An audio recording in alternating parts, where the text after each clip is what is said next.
That's idling. Without hitting the gas, it sits there and runs. That's idling.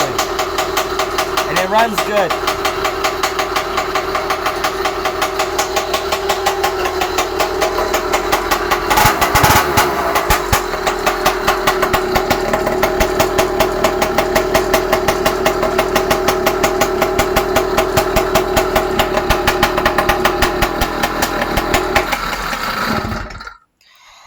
Seems to run pretty good. Got the dogs barking and I'm running it inside my house, so yeah, I know it's fucking loud. But, I like it. It's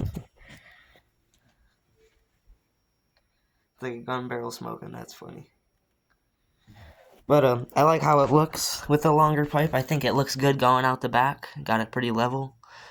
I don't think it's gonna get too hot to melt this. If it does, I'll replace it with something that's more heat resistant. Either some, radiator hose or, I don't know, something like that. I'll figure something out. If not, maybe JB Weld or something. But, haven't rode it yet, but I did get my tensioner wheel. I got a new one on there. So, it is rideable now. And then my other bike is good. All put together and rideable. So, both my bikes are pretty good to go, I think. I don't see any problems in the foreseeable future other than... Oh, I did have one question. So, like, this rear tire, it does have a bunch of play in it. Like, it goes side to side, a bunch. And there's these nuts, these ones right here, and they're, like, cone-shaped, and they push into a bearing. And, like, if you tighten that, the bearing squish should be less. Like, right? So if I, like, because there's one on each side. If I take that loose and tighten that, and then tighten that against it, and then, like, retighten that against that bolt so that they're, like, it's like a squish nut, basically. I don't know how to explain that, but, like, I don't know, basically so that nut's in farther and that one's holding it in place. And then won't it have less play side to side? I'm just curious, because I've never really...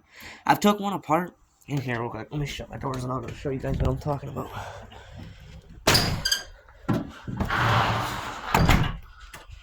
Shut the gas on. Alright, let me just... Because I'm just curious. It's just... I don't know if it's going to work how I think it does or not. So in here, I have all my parts somewhere. I should have right here. So if you look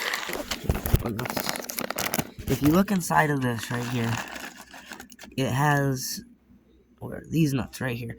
And these are those same ones that I just pointed at. There's one on each side. And then they go into the tire and they have all the bearings around them. It's basically a bearing that, like, it's like adjustable. I don't know how it works. I've never messed with one other than I've taken it apart. But, like, is my old rim that I had on my black bike. And if you see right here, it's like the spot where all the balls go. Oh, well, that just went into the fucking... Damn it. I didn't mean to do that. Now it's in there stuck in the grease. But anyways, there's balls that all go right here, right? And then this lines up like right here, and like they ride like on each other. So if I screw this in, it should have less play in between the balls, right? And like, so it should have less like this way play. I don't know. I'm just curious if anybody knows how that works. Because I don't. And I don't want to mess it up if I take it apart. So, but other than that, the bike's good to go. And the rear tire moves a little bit, and if anything bad happens and I can't fix it with, like, screwing these in a little bit, I will just go on Facebook and find a cheap bike that has some good rims on it. Because, like, I spent $70 on my tire for my the replacement for this tire for my black bike.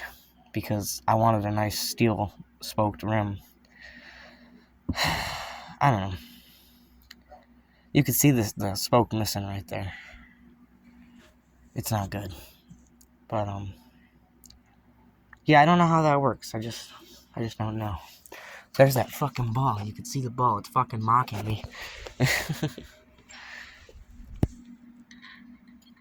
Ah. Anyways, I was just curious about that. If any of you guys know anything about the rims and how those clamp together, that'd be cool. I think the bike was running pretty good.